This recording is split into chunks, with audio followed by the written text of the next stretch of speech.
want y'all to close your eyes and just think about the first time you did something new. This could be a job, this could be a skill, this could be a sport, anything like that. The first time, I'll just use myself as an example. First time I picked up a video camera, I didn't know what I was doing. I look back at my original, first videos that I've made and cringe because they weren't good, and that's okay.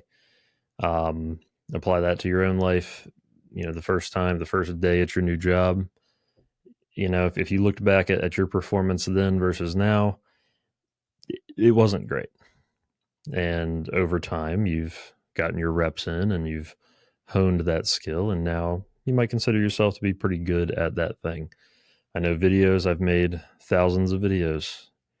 After you make 1,000 of anything, generally you're pretty good at it. Take something like stand-up comedy. The first time you get on stage, you're going to bomb. It's going to be a joke, not in a good way. People are not going to laugh, and you're going to get off stage and feel terrible about yourself. And those that's going to make or break somebody and make them either get back on the horse and keep trying until they perfect it, or they're going to run from it. All of that to say, to relate it back to the gospel, we are called to go make disciples. In Matthew, the Great Commission, go therefore make disciples of all nations, make disciples, make disciples, make disciples. That's not a suggestion. That's not Jesus did not say in that sermon, now, wait till you get good enough. Wait till you're qualified to go share the gospel. You need to have, XYZ down before you are qualified to tell anybody about me. Jesus never says that. Jesus says, make disciples. Get out there, share with other people what I've done for you. Also in Romans 1, Paul says, for I am not ashamed of the gospel of Christ, for it is the power of God for salvation to everyone who believes, to the Jew first and also to the Greek. It's for everybody. And we should not be ashamed of it. It's very easy as Christians to feel weird about sharing the gospel. There's a lot going through our heads when those opportunities present themselves. And, we say we make excuses for that person, right? We say, they're busy. They don't want to hear about this right now. I don't, maybe later. It's not, the timing isn't right. Have you ever said that? Timing wasn't right to share the truth about the one true God that has redeemed my terrible sin for what I've done. And you don't, this person, they don't want to hear about this right now.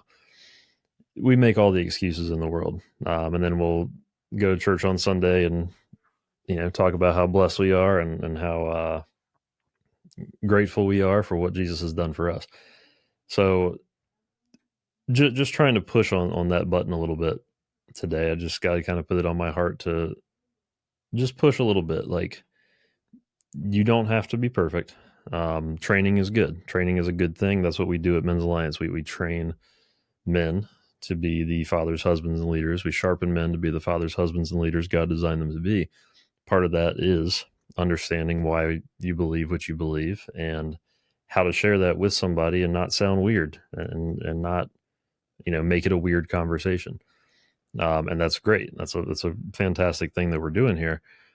But there is some level of real world application of just getting your reps in on sharing the gospel. The first time you do it with somebody, it's not going to be smooth, and that's okay. There's grace. Our job is not to save people. We can, as men, we cannot save anybody. We can guide them to Jesus, who can ultimately save them, but I can't pay the price for anybody else's sin. But through gratitude of what Jesus has done for me, I can surely tell other people about what he's done for me and try to guide them towards Jesus so that he can do the same for them, or what he's already done for them. And he can place it on their heart to understand, and their eyes can be open to what Jesus has done for them. So I just want to, one, tell you to get your reps in, keep on trying, even if it feels weird, but also take that pressure off yourself. The first time you share the gospel with somebody will probably be the worst time that you do it. It can only go uphill from there. And then, by number 10, by the 5, 10, fifth, sixth time you have that conversation, you're going to naturally be a little better at it. And then it's just exponentially gets better from there.